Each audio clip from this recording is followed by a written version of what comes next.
Don't all talk at once, will you? No. I'm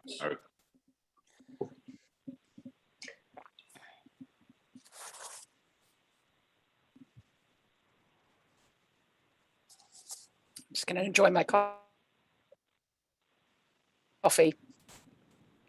Good on you.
Got your technology sorted, Pam?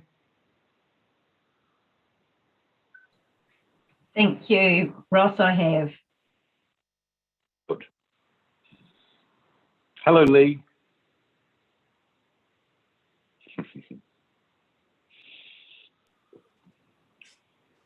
Hello, If I look to the left, it's not that I'm looking away from you all. It's just that I've got my laptop for the Stella and my iPad for this.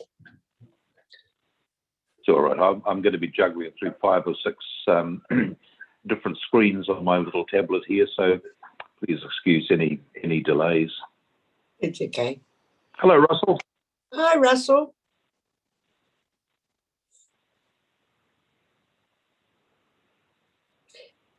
Karen, Hey, Russell.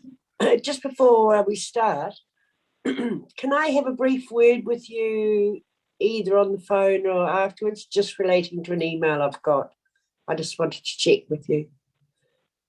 I have a meeting at 3 o'clock, which may go for about an hour, depending on what time we finish here. So give us a call. Only take about a minute, I would think.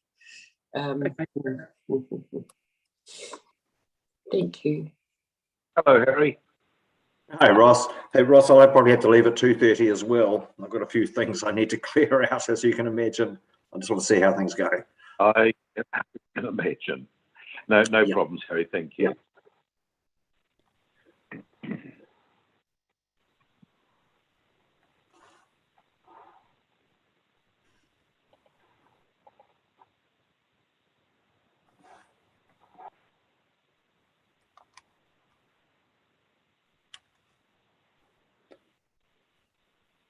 All right, then I make it 2 o'clock, so let's start our meeting. Apologies for the delay caused by a gross mismanagement of the chair of the Assets and Services Committee. No, sorry, it's other meetings ran longer. Welcome to the first day of spring. Welcome, councillors, members of the public. As you'll be aware, due to COVID-19 restrictions, this meeting is being held via audio-video conference. As elected members and members of the public are not permitted to be physically present. All members participating via video conference will count for the purposes of the meeting quorum. The meeting is being live streamed to Council's YouTube channel. First item, A1, apologies. We have an apology from Councillor Rebecca Fox. Are there any other apologies? No?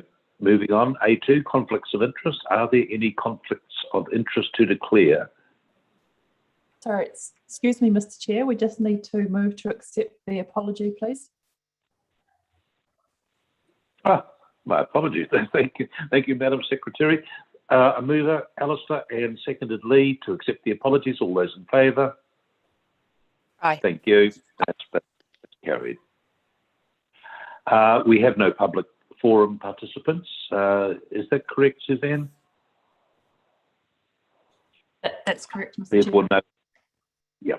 therefore no items of action from public participation. Now, the next item is the minutes for confirmation for the Oh, meeting on 1st Just a of moment, July. through you, Mr. Chair.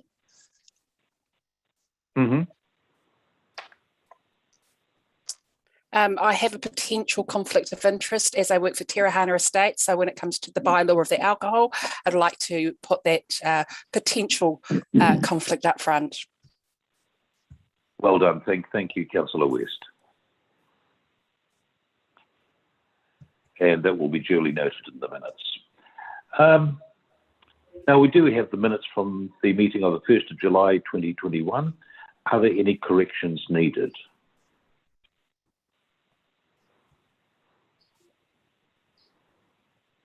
All right, do I have a mover?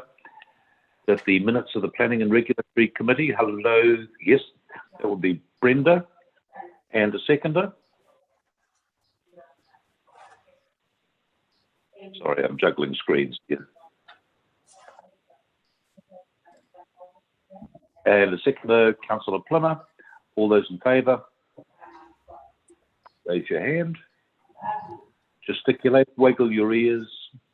Lovely. I take that as being carried. Now, we come to the decision reports in Part B of the meeting, and the first item is the Dog Control Policy and Practices Report. Do I have a mover to receive the report? Thank you, Councillor Hay. And a seconder? I will second. I've gone ahead. I'll second that. All those in favour, please say aye. Lovely. So we have received the report. That's carried. Now, over to you, Russell and Rick. Is Rick available to assist you with the dog control report, Russell? Yep, I'm here. Hello, Rick. Hello. Would you like to speak to the report? Yeah, so the report is its annual 10A report that just outlines the statistical information that we provide not only by statute, but also to the likes of DIA and to council. Happy to receive any questions in regards. It's pretty self-explanatory, but open for questions. Are there any questions for Mr. Mead? Excellent report, Rick. Very thorough and comprehensive. Thank you.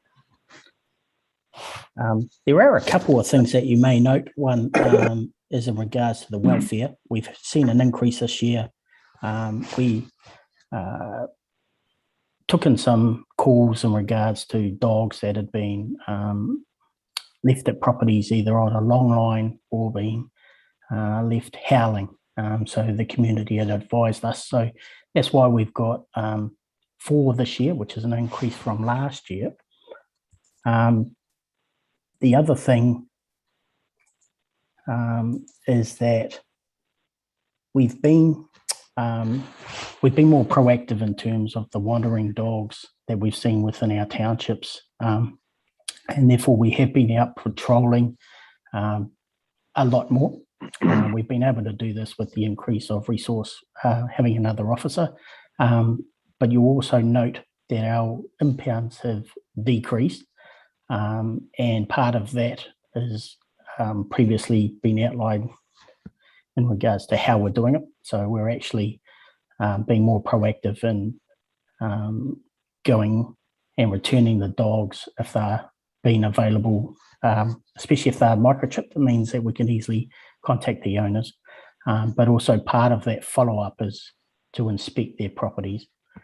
So there's just a couple of nuances within that report that you may have noted.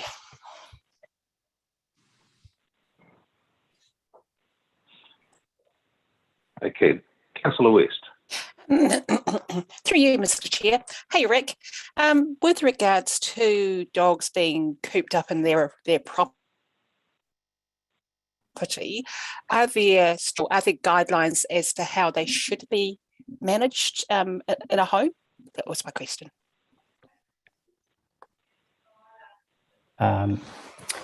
So if I understood the question, just you froze halfway through, was the question in regards to dogs that are cooped up in their houses all day and how that's handled?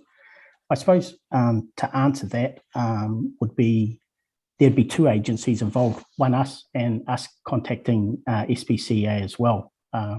So we would sort of liaise between the two. So if it was a greater welfare issue in regards to ill treatment, that's where we'd look. Part of our advice to dog owners through their registration is they still have the obligations to provide shelter, water, exercise, etc., etc. So if we were advised of that, we would go around and do an educational part in regards to the owner and actually ascertain what the background is to it.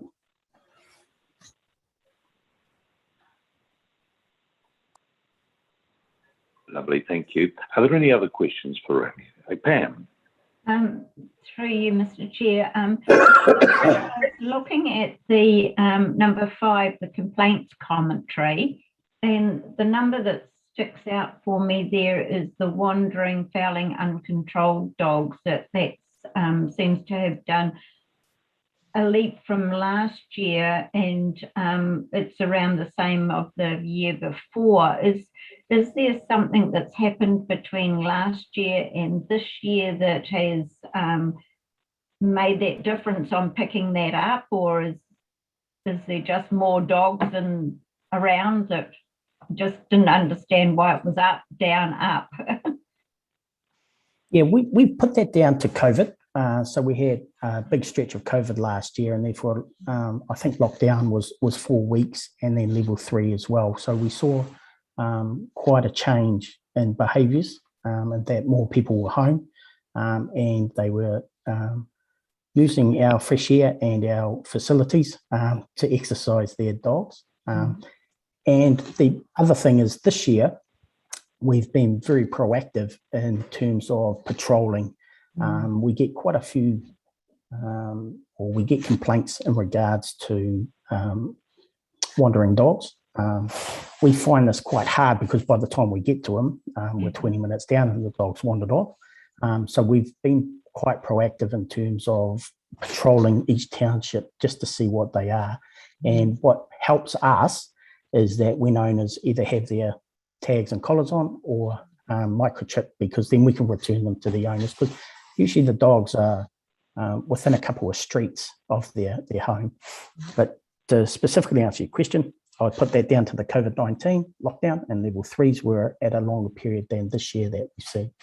Yeah, okay, that's understandable. Can you I had the incidents where I reported the dog that was at the chemist shop, and then Lynn came along and she recognised the dog, so was able to contact the owner. Does that count as one of your complaints, or is that just something that you do? I know it's that type of thing, not that specific one, but that type of passing it on to the ranger or to your officer. Is that classed as a complaint? So if it's registered through our service request, it will be counted definitely. If it's a call out, so if the officer has specifically gone out, we'll count that as one of those wandering scenarios. Thank you. Thanks very much. Okay, any other questions for Mr. Mead? Right, then do I have a mover to recommend to Council that pursuant to Section 10A of the Dog Control Act, the report on dog control policy and practices for 2020 and 21 be adopted, and to recommend to Council that officers be authorised to publicly notify the report. Do I have a mover for both of those? Thank you, Your Worship. Seconded by Councillor Plummer. All those in favour, please raise your hand. And that's carried. Moving on to the Alcohol Control Bylaw 2021, in order to appoint a chair. We're now considering the appointment of chair report. Do I have a mover to receive the report? Thank you, Councillor Hay, and a seconder. Thank you, Councillor Colenso. All those in favour, raise your hand. And that's carried. Right. Now, over to you, Karen.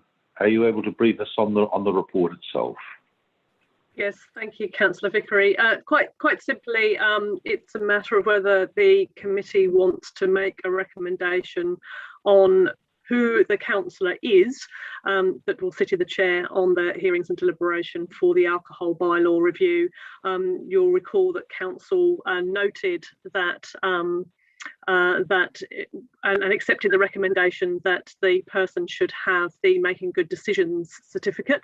That's not a requirement, but we consider that would be a good idea in these circumstances, but didn't actually go as far as identifying who the councillor would be. So there's a number of options. The committee can make a recommendation to council with the councillor's name, or council could do it themselves, or we could wait until the actual hearings and deliberation and the meeting there appoint the councillor in question for the chair. We recommend that we do it earlier because it's easier for administration purposes in being able to identify the chair at the earliest moment. So any questions on that, on the report? Councillor West. Off you go, Brenda. Thanks, Karen. Is there a strong indication that this will actually go into a hearing decision? Or is that just part of the process? I understand it is part of the process for hearings. We will, of course, have to have deliberations. We will be putting together an officer's report on the submissions, and that councillors will need to consider, that committee will need to consider those and make recommendations as to the progression of the bylaw itself. I think we've got an indication, perhaps Suzanne can jump in here. I think we've got an indication that there's one person who'd like to speak. We may be able to, if there is only one person, we may be able to answer any, and if there are particularly any concerns ahead of a hearing. But we, as you know, we have extended the consultation period to the end of Sunday. That's taken into account and not being able to advertise last week due to COVID and the newspapers not running, and so we may get some more people with a big flurry of submissions over the weekend, and some more people who might want to come and speak to the hearing. Karen, who are the eligible for this position? That's councillors Jeffson, Plimmer and Fox. Lovely. Okay, and they'll be available for the hearing date. Yes, that's right. Lovely. Pam, you had a question. Yeah, actually two, if you don't mind, Mr. Chair. Firstly, I wanted to ascertain, I suddenly realised that I have a manager's licence and I work at Payne & Kershaw's, which has an off licence. So I just wondered whether that precluded me from taking part in this or nominating somebody as a recommendation for the chair of the alcohol committee. So I'd like your advice on that, please. So I'll have to give it more thought, but the top of my mind would be if simply having a manager's certificate and selling would, to me, not present a conflict of interest. You're not in any decision-making capacity in any different to what another person would be. I think if you owned your own business and had a particular financial interest, then that may be a different matter. That's my thoughts off the top of my head, but I will go away and have a think about that and come back to you, because I know that Councillor West has also got a manager's certificate, as she has declared. So yes, I'll get back to you on that, but that's my initial thoughts. Okay, so would that in this instant preclude me from nominating someone as chair? I don't think so. I think as long as the committee agrees and it's a majority decision, then I think that would be fine. Thank you. I think, I mean, the point here is actually who is the most suitable, given that you've got the good decisions course and that guidance. Pam, I don't think that's a conflict of interest. I know Karen will do due rigor on it, but I don't see that precludes you from making a vote, or nor you, Brenda. Lovely, thank you. In that case, then, if it's possible, I would like to nominate Councillor Fox for the role. I think she's done I understand the courses that are required, and I think it would be good experience and really a nice thing for her to be part of. So Thank you, Pam. Alistair, you had a question. Look, I was just going to say about the conflict of interest for both Pam and Brenda. My understanding is if they say it, then the committee decides whether we consider there's a conflict of interest. And in this case, I don't think there is at all. I think the fact that they've actually said they're employed by somebody who serves alcohol or has a license in this case is not a conflict. Because we're not making any decisions, and certainly I've got no problems with them having any say on what we're discussing today. Thank you, Alistair. Brenda. Considering that that my role pours into Toast Martin Proud, that's where I potentially have a conflict. Although I make any financial decisions, I'm still involved in the event, so that's why I've actually put myself up there for a conflict. Karen. As I said, I don't think there's a conflict of interest in today's decision and today's nomination. I think I would need to go away and examine the circumstances a little bit more closely for the actual bylaw and the hearing, the deliberation. And just to pick up on a comment that Councillor Plimmer made, standing orders are clear that it's not for the committee to rule on whether there's a conflict of interest or for any member itself. It's for the member themselves to actually declare and consider themselves if there is a conflict. Okay, so that's fine. Thank you very much. We will open up the floor for nominations. Councillor Colenso has already nominated Councillor Fox. Are there any other nominations for this position?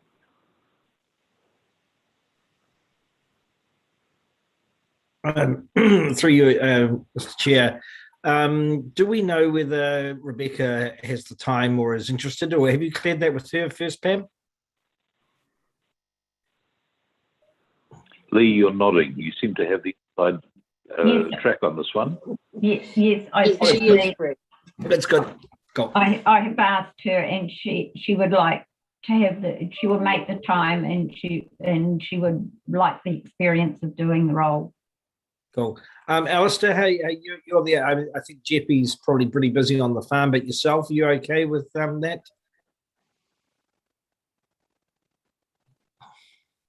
No, look, I've got no view on it. I'm available if Rebecca's not. So, cool. Well, why don't we? I'm happy to second the nomination for Rebecca, with Alistair being as an alternate. Yes, I was just going to suggest that. Absolutely. So we have a nomination from Alex and a seconded by Lee Hay for Councillor Fox to be the chair of the there we go, proper name, alcohol control bylaw hearings and review process scheduled for the 22nd of September. All those in favour of the nomination of Rebecca Fox, please raise your hand. And that is carried. Thank you very much. Right, now we move on to the body of the meeting, the information report from our group manager, the Planning and Environment group report. Do I have a mover to receive the report, please? Thank you, Councillor Hay. Seconded, Councillor Plymmer. All those in favour, raise your hand. That's carried. Okay. I do believe it's your show now, Russell. Thanks, Councillor Vickery, for that. Afternoon, councillors. Just starting off, giving you the picture as what's happening within the team. So steady work volumes coming in across planning and building and environmental services, with, as you would hope, robust and timely decisions being made, even during these unusual times. So I think it's fair to say that that's still happening across those three teams within the group, which is very pleasing. And just picking out some points, for example, in terms of indicators of busyness, planning has received 135 resource consents this year. Some of those can be quite gnarly. The team's actually dealing with some quite tricky subdivision applications at the moment, but through good discussion, there's good assessment happening and consideration of related issues. Building consent numbers are up similarly, and the team's giving their dedication there.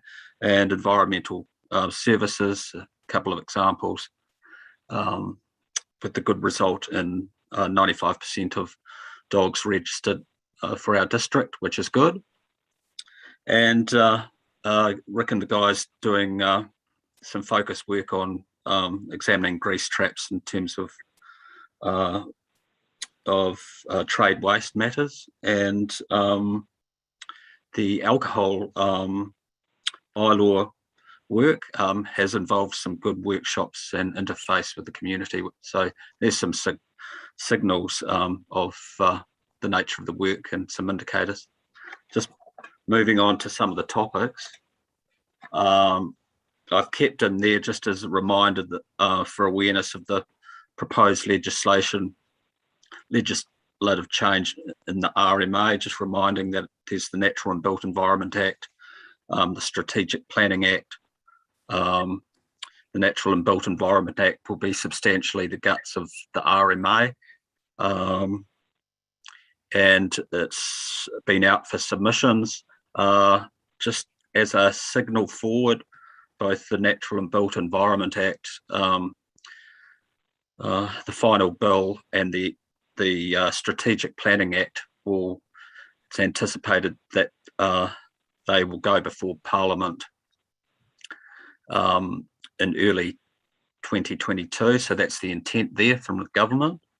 And then we've got the Climate Change Adaptation Act, and I don't have, unfortunately, too much of an update for you on that. So just some reminders there as to the legislative change that's happening, proposed and next steps. South Wairarapa Spatial Plan. It's unfortunate we have the challenge of dealing with consents and our spatial growth assessment work. So when we get back to normal, Kendall and I will do some further assessment of the growth areas that we had suggested, and also consideration of the small pockets of land mooted for potential inclusion for new growth areas. So we will get back out into the field and check with infrastructure aspects, and then compile up a report, not to this very next council meeting, but hopefully the one after that, which I think will be sometime in October. So just a heads up in terms of spatial plan work. And then the other thing that needs to be delivered at a conceptual and investigative level was the master planning work for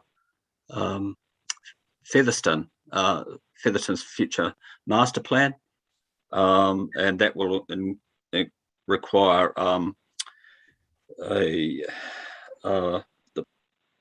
a formal process of asking for expressions for and tendering, so we consider potential consultant candidates for that important master plan work for Featherston in the future. district plan review. That's rolling along fine. There's good discussion happening there. I just had to check and remind myself what the latest topical chapters are that we looked at. And in the most recent meeting, we looked at the natural environment, and that brought up topics such as natural landscape, character areas, and the importance of us for looking after our areas of natural landscape and character. So that was one topic. Energy and network facilities chapter under the plan was also something that was discussed. Other smaller chapters such as the topic of light and the pragmatic ways, or being mindful and being pragmatic as to the control of light and avoiding light pollution. So that was another topic, as was noise. Mindful of, as the district changes and uses move into certain areas, then you potentially have the noise topics or zone interface, and noise could be we need to have the right rules there. And transportation and parking was a topic that was also discussed, and that links to certainly those areas within the urban development capacity identified areas where there be growth, where we don't quite make the grade there in terms of being in that area, but certainly Masterton's in that, and the provision for removing the requirement for parking as you allow for further development, such as residential, but we're not bound by that. But we've been that topic came up as to the future shape of the transportation chapter and parking controls or not. Allied to the district plan topics rolling along, we've got comms officers compiling the initial comms plan as well. So that needs to roll alongside the analysis work that happens for the district plan review. So that is happening and is being watched over through the comms officers from each of the three councils, but also being anchored by the comms officer at Masterton. So that was another topic, communicating via a comms plan as the district plan review rolls along. And financial contributions, there was opportunity captured there for our concerns and ideas of both financial officers and planners to input, and for us to signal our view that, let's not totally dismiss the possibility of development contributions as opposed to financial contributions, but the final outcome of that will roll out as the topics further explored. So that's just some example flavouring of what recent topics came up, anything from natural environment through to light and noise to comms and financial contributions. The proposed district, the proposed combined dog pound, I've been checking with Rick, and he's been checking with providers, where we have had our original contact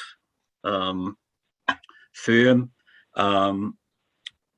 We've been chasing that for the container type facility, which could be a cost-effective way forward. But we've also gone out, and Rick has been doing further liaison with and getting quotes from two other providers, because the original provider has bounced back to Rick and come back with higher costs, which Rick has checked out, and we've seen the need to search out and liaise with two other providers. So I might let Rick say a bit more on that. My only other point I'd like to convey is that we're looking at yes, we're looking at the Johnson Street site, which is has the green waste usage as well as the pound at the moment, and we're looking at an area of 30 by 34 metres.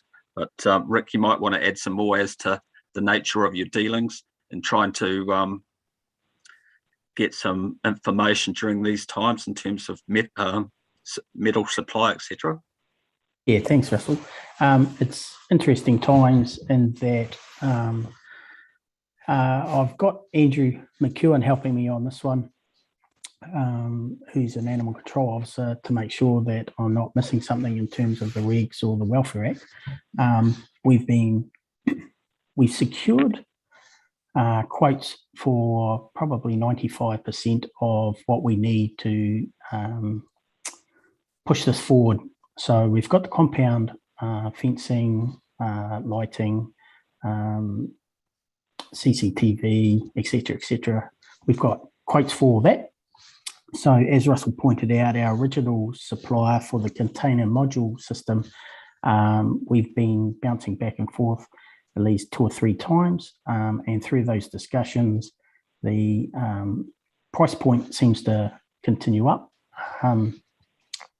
We have sought out 2 other suppliers and their costing, and we're further engaging with one of them just to make sure that he hasn't missed something in terms of our design and concept that's made his price such a low, a lower price point that if once we discuss it, he goes, oh, okay, that's an extra cost, blah, blah, blah. So we just want to flesh that out to make sure that we're actually comparing apples with apples. Yesterday, I think it was yesterday, Andrew and I had a Zoom meeting with a MPI representative who was the inspector. And we put forth our idea and our concept in regards to our vision of what we wanted to see if from their point of view as the welfare agency that we had not missed something. Initial thoughts is they're very pleased with what we're proposing and can see the benefit in regards to a smaller council actually thinking outside the box and making it work for them. So they recognise that it's unique for what we're needing and that one size doesn't fit all, but is pleased to see that we've actually taken into account the Welfare Act and the requirements. Has made a couple of suggestions, minor suggestions that we'll add in regards to our hygiene protocols. So we'll just factor that in. So one, I was hoping to have been able to put a big smile on everyone's face and say, this is our final cost and this is where we're going. Unfortunately, just the dynamics of where we are at the moment with both COVID, but also supply issues in regards to steel and building materials, which is only apparently because of Auckland's lockdown as well, is only going to get harder. We're just not quite as far forward as we were hoping. So happy to answer any further questions that I can in regards to that. Councillor West. Thank you, Mr. Chair, through you. With regards to the Johnson Street site and taking into consideration of urban sprawl, how easy would it be to relocate the building? And I say this because government are really keen for more housing around pivotal transport hubs. As a suggestion, maybe Tohira or some other rural but accessible location. Yeah, so the beauty in the design of this is that we've really gone out to make it modular. So the footprint of what we've got is very, very small and mobile. We were very conscious of that, and we've sort of planned for the long term, but if the need was for exactly that, we could up sticks, as it were, in a nice, easy way. And this system, or our thinking, is the footprint of it, because it's in containers, is very small and shouldn't be too bad in regards to movement. Lovely. Thanks, Rick. Thanks, Brenda. Yeah, and just my compliments, Rick. That's very heartening to hear of your partnership with MPI on this matter and their approval of works to date. So that's outstanding. You can have a practice happy dance, I think. Thank you. More questions from to Rick before we move on? Oh, Pam. Through you, Mr. Chair. Rick, you talked about the footprint that the new dog pound will take. Would you be able to just send out to everyone a plan of the site, and like you've got the dog pound on there now, where that new footprint is going to go over the top, because that would just, in my mind, a visual thing to see rather than just the square meterage. I can envisage that better than something being said, if that's not too hard to do. But otherwise, I think it's fantastic that you've got so far, and it's looking very exciting from my point of view. So I'm chuffed. Yeah. So I can definitely give a sort of a very broad sort of concept of where it's placed. So it is in the southwest corner, from backing onto the dog park up to that first gate if you're in Johnson Street, which is basically directly opposite the rugby football club. So it's in that front corner, and it basically, yeah, it's a 34-metre length and goes back 30 metres. So it takes a sort of a good chunk out of that front-facing corner, but we'll provide a design layout of where it sits for you. Not a problem.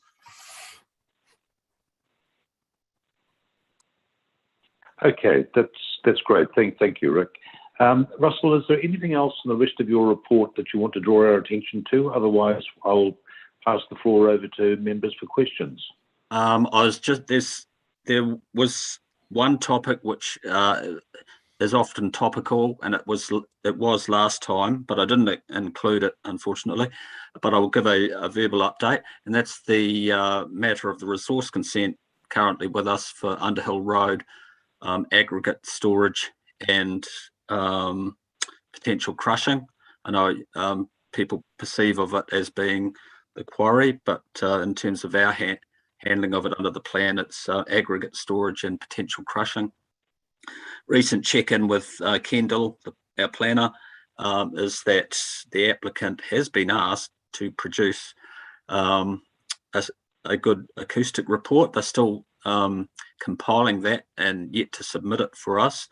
There has been a little bit of wavering as to whether they're going to include the aggregate crushing component or not. The latest thing is that they're going to do on-site testing, so I think their intent is to include the crushing, and they'll need to do some on-site noise testing before they submit a robust acoustic report to us, and then Kendall, as the planner, will take it from there, and it'll get its due assessment based on the rigor of the information that they present to us and our assessment of all effects of the use that they outline.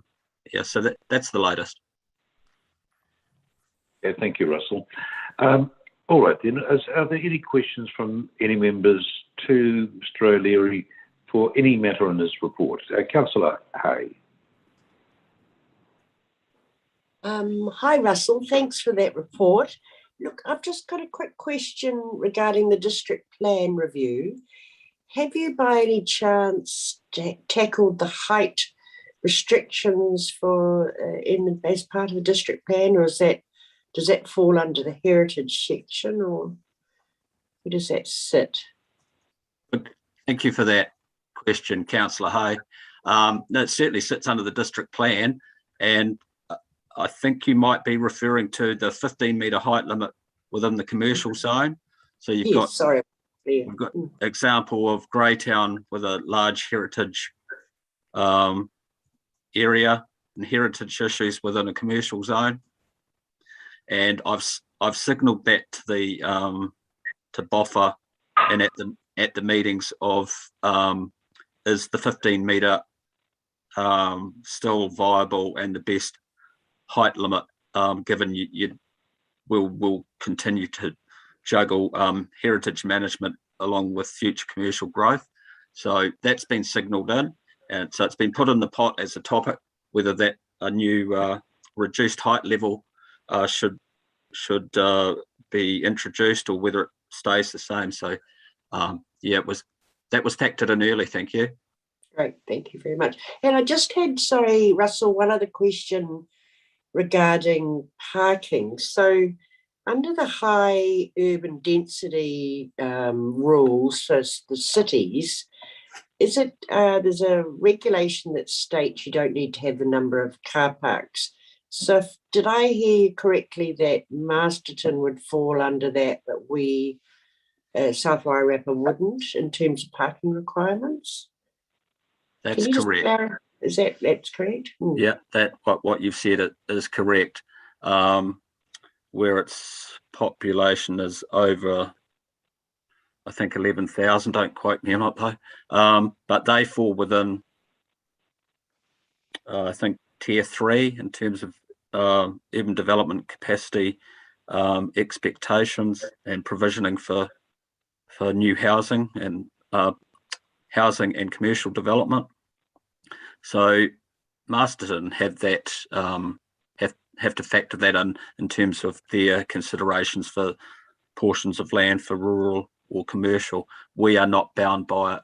And then the second question you'd ask is, well, you'd think we shouldn't be bound by it because the scale of what we have here and the fact that we want to have some growth, and we're not bound to have new development with absolutely no parking on site.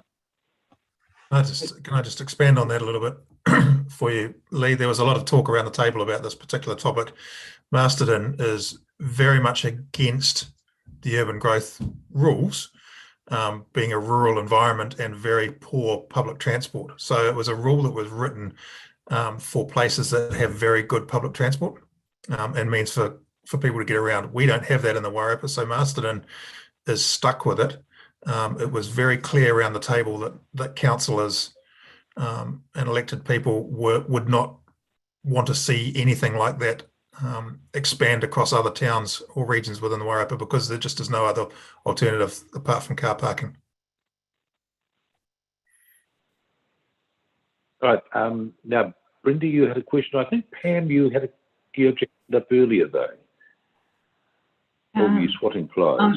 I'm happy to go whichever way, but yeah, just a quick question, Russell. Under the changes to the RMA, you've got the Natural and Built Environments Act. I see that you've said the drafts out for submissions. Were council officers preparing a submission for that? Did you see some items in that you wanted to submit on, or is that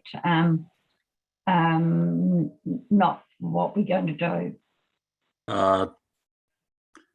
Thanks, Councillor Clenzo. We didn't submit, and there is a Wellington Regional Planners Network, Planning Managers one, and they actually submitted points to the draft Natural Built Environment Act. So some planning thoughts from across the region have been captured and fed in, but we didn't do our own. Oh, that's great. Thank you. Lovely. Brenda, off you go. Yep. Kia ora, thank you. Under the Planning Services 1.1, what is the minimum numbers a piece of land can be subdivided before incurring a development contribution?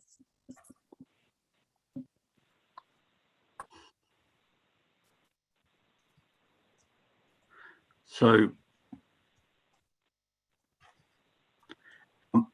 a minimum lot size or average is 500. So residential situation, say you had a site of 1,000 square metres or a bit over, that usually can be divided into two.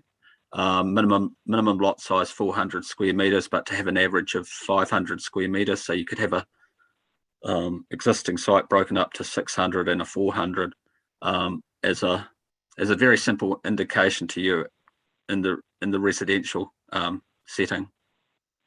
Not necessarily around the residential, it's just kind of like what triggers a development contribution. So that they are applied at the time of subdivision. So you can also have rural, for example, a rural subdivision, portion of rural land being broken up to 4 to 10 lots, for example, and they will incur our financial contributions, and it's based on a percentage figure and provides for future provisioning for future reserves and the impact for and provisioning for roading work. Right, thank you, Russell. So what I gather from that, as a result of the proposed development and increased intensity. Okay, so what I'm getting there, if it goes over the 4, if a subdivision goes over 4, then it's up for a contribution. Cool. Yeah. Where there's a subdivision involved. Thank you. Are there any other questions for Russell?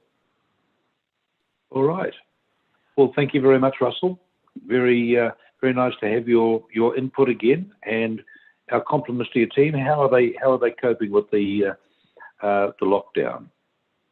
I pretty well, really. I mean, they'll like the average one of us, missing the personal contact, but heads down, at home doing their work, and getting that balance right between a little bit of family time, a little bit of gardening time, but overall pretty good. But yeah, only other point I'd make is the rate of applications coming in signals, that there's interest in people coming here or wanting to develop their own property.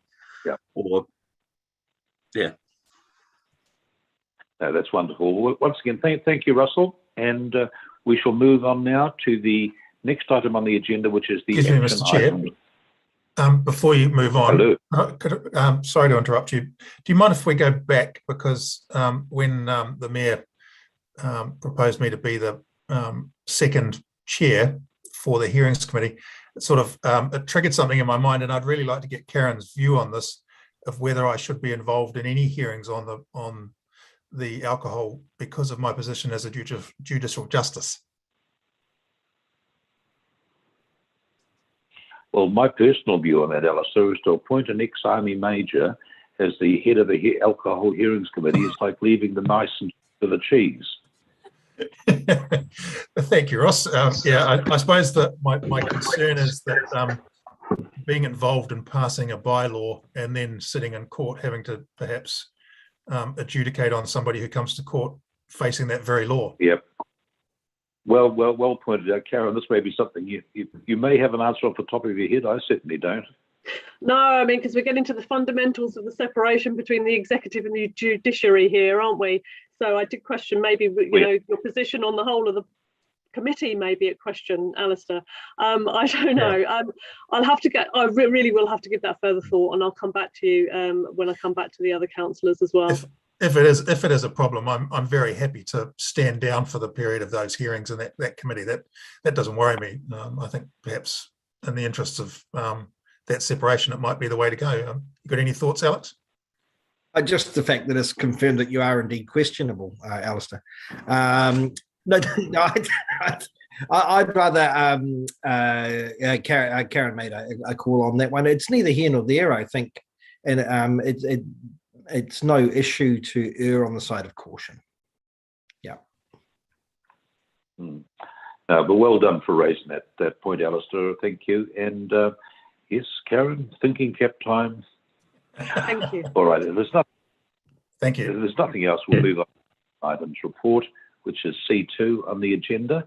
Do I have a mover to receive the report? And thank you, Councillor West. Seconded, Councillor Hayes. Lee's desperate to say something funny. Ross Lee wants to say something. Oh, sorry, Ross. Sorry to interrupt you. This is actually for Suzanne. Suzanne, would you please make a note of that on the conflict of interest register under Alistair's name, and underneath just saying that we're seeking advice from council on this matter, but I'd just like to note that point to be noted on the conflict of interest register, if you wouldn't mind. Are you comfortable with that, Councillor Plummer? Look, she froze when she was saying what she. Look, I'm comfortable that it's on the conflict of interest register until such time as Karen determines otherwise. So it's just to capture it, and with the note, Alistair, as long as you're happy with this, just a note to say that Karen is seeking to give us further advice on that matter. I suppose it applies to any bylaw that the council is thinking of passing. Yes, it would be broader than the alcohol bylaw, but yes, I think it's just raising it as a potential issue for advice to be provided. And it can be taken off once Karen's given us that advice. Cool. Thank you. Thank you very much. Sorry to interrupt. That's all right, Lee. Meanwhile, back at the action item report, I believe you were happy to move the receipt of the report, Brenda? Yes. Move Councillor West. Seconded, Councillor Plummer. All those in favour, raise your hands. Come on. Here we go. That's carried. Okay. Are there any questions for officers regarding the items on the report?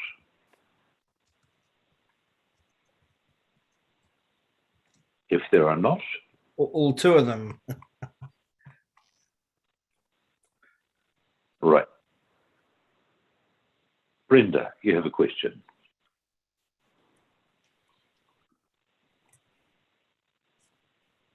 It says in the action report that a report to the meeting 1st September, which is today, about the planning and regulatory resolved the Five Rivers Medical Centre development.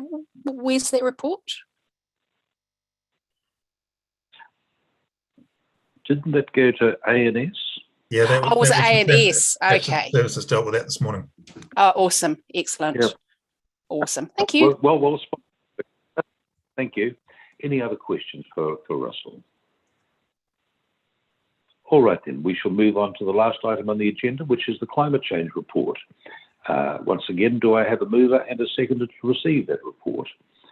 Thank you, Councillor Clensay, for moving. Thank you, Councillor Hay, for seconding. All those in favour, please raise your hands. Well, we got there in the end. That's carried. Welcome, Melanie. You're standing in front of a glacier. Yes. Is the climate changing that bad? Can you all hear me? Yes, I can. But before you do, Melanie, if I could just interrupt, Mr. Chair, if I could have my apologies, I had to leave. Absolutely. You signalled that beforehand. Thank you very much, Alex. Lovely to have you here. So, yeah. Well, over to you, Melanie. Thank you. You had the floor to talk about the report. Yes, so the report, several things were presented. First one is a home health self-assessment kit. You may all have heard about it. So it's a kit that is available for free in libraries, in all the libraries in the Wairarapa region. It was a combined action with Masterton, Carlton and South Wairarapa District Council. In this kit aim to help our residents understand how healthy is their house. So in the kit there's a thermometer, hygrometer, power meter, there's a wood moisture level meter as well, because you may be aware that in the Wairarapa we have some air quality issues. So burning dry wood will help reduce air pollution. That's why we wanted to include this tool. So it was launched on the 26th of July with the 3 meals in the region. So far, it has been very successful. Obviously, since we're in lockdown, a lot less because people they need to go to the libraries to take those kits. I know that many people are on a waiting list because we only have 3 kits available at the moment. And because it's so successful, a few community groups are looking into purchasing kits as well, and the councils are looking to buy more of them too. So that's a great kit, I would say. Really well received by the residents.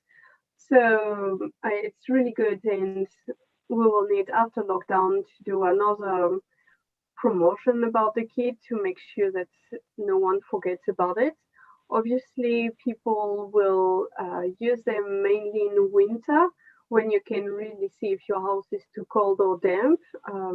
So not so relevant in the middle of summer. But we still may have some cold days after lockdown.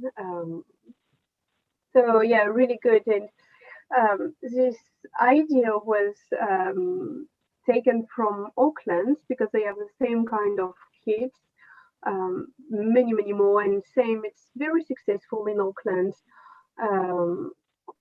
So yeah, that's where it comes from. And the only the main feedback we received from Auckland is that we need to make sure to have a continuous campaign about those kits to make sure people they don't forget about it. Auckland the first year did a huge launch and it was very successful, and the second year they didn't do so much, and they could notice that it dropped, the success dropped. So on the third year they did it again, and then success increased again. So that's something we will need to make sure to maintain, so those kits will be very successful. But yeah, that was pretty nice to be able to work with all the council as well, and with the communication teams. They did a great job with us, so it was great. And once again, it's free to borrow in all the libraries. Second item on the report is the Conservation Week. So we were supposed to be in the middle of it already. Sadly, we made the decision to cancel it due to COVID, and we had great events such as art exhibition and talks. One talk was about sustainable food production. The second one was about the white continent, with scientists coming to talk about their research on climate change in Antarctica. So really sad to see it cancelled, but we have to do what we must to protect everyone. And I will keep all this work on a side somewhere and reschedule it as soon as it's safe to do. So yeah, hopefully very soon, but we'll see.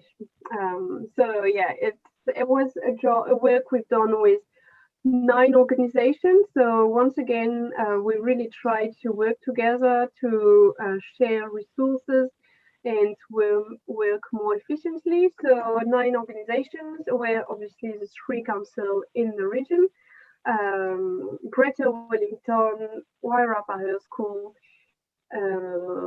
Enviro Schools, DOC, Pukaha Tukawakawa, and Pukaha Mount Bruce Wildlife Center. So really sad to see it cancelled, but I mean, it's just the first year we worked all together, and I think the 9 organizations really enjoyed it. So it just means that next year it's going to be even better.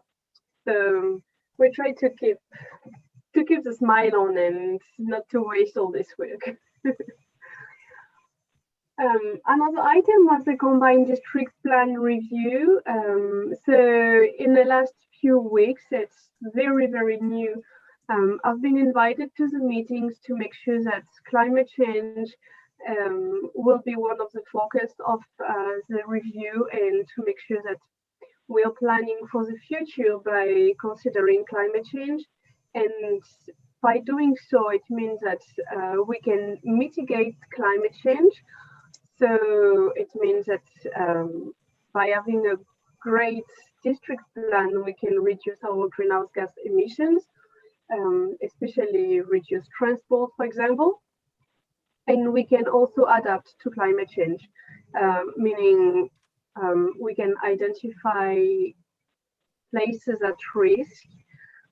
Can be flood, it can be sea level rise or climate change risk, really, and make sure that it's all identified and there is no development happening in those areas to reduce the risk and adapt to climate change.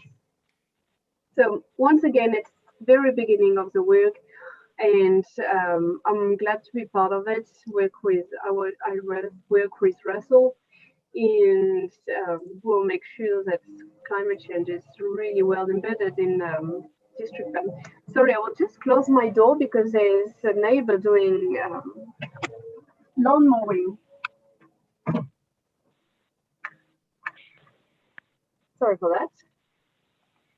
And the next item on the report was latest report from the IPCC, which is Intergovernmental Panel on Climate Change.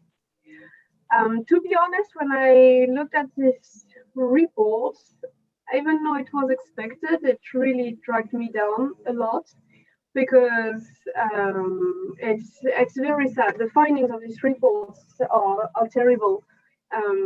So as a summary, what it says is that climate change is surely because of human activities. So there is no doubt about it. And we can see that temperature has risen already and will continue to do so. Greenhouse gas concentrations reach level for example, carbon dioxide concentration are higher than in the last 2 million years. So it's changes that no human has seen before. It's terrible. So now we reached a point that even if we go to carbon zero tomorrow, the climate is changing and it will continue to do so. It doesn't mean that we should stop our efforts. It means that we must adapt to climate change because it's happening and it will keep happening. And if we want to limit those changes, because now it's not avoid them, it's really limit the changes, we still need to go to carbon neutral. There's really scary changes.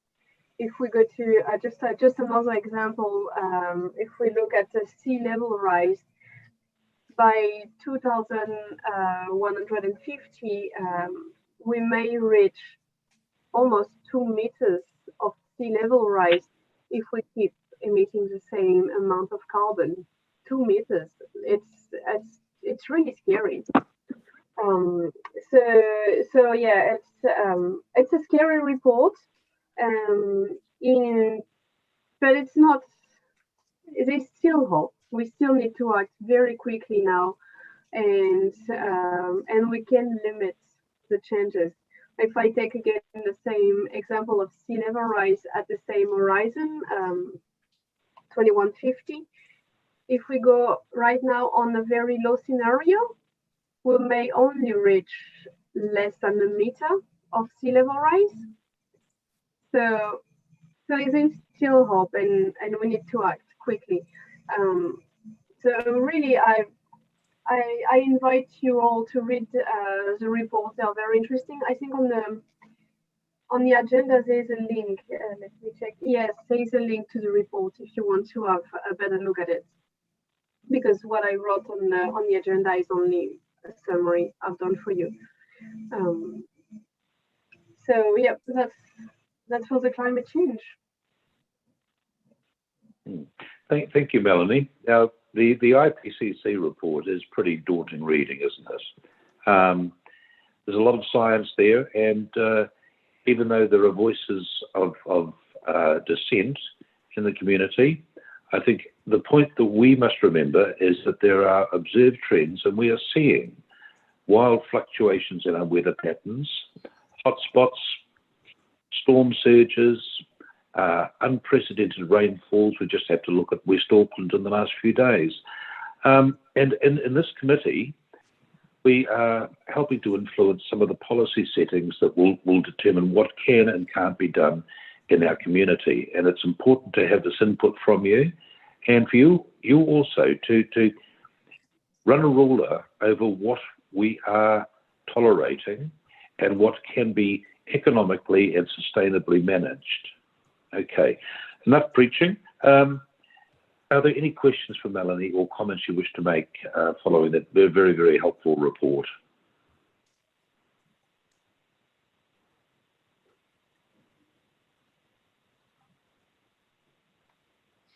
Hi, Melanie. See, Through you're you. I just wondered, so you'll keep us posted about the new dates for the Environment Conservation Week? Yes. So obviously, Conservation Week is a national week, and it's run by DOC. So it will still be sorry, it will be the same events, but it's not going to be Conservation Week anymore. It's going to be something else, whatever. But yeah, surely I will keep you updated on it. Great. Thank you very much. Great report, Mel. Cool, thank you. Any further comment? Then Melanie, thank you very much for attending. Thank you for another very favourable report. I have inside knowledge from Greater Wellington that they're very impressed with the work you're doing. So keep it up. Thank you very much. If there are any closing comments, we will bow our heads for a moment's prayer. No, wrong meeting. And we shall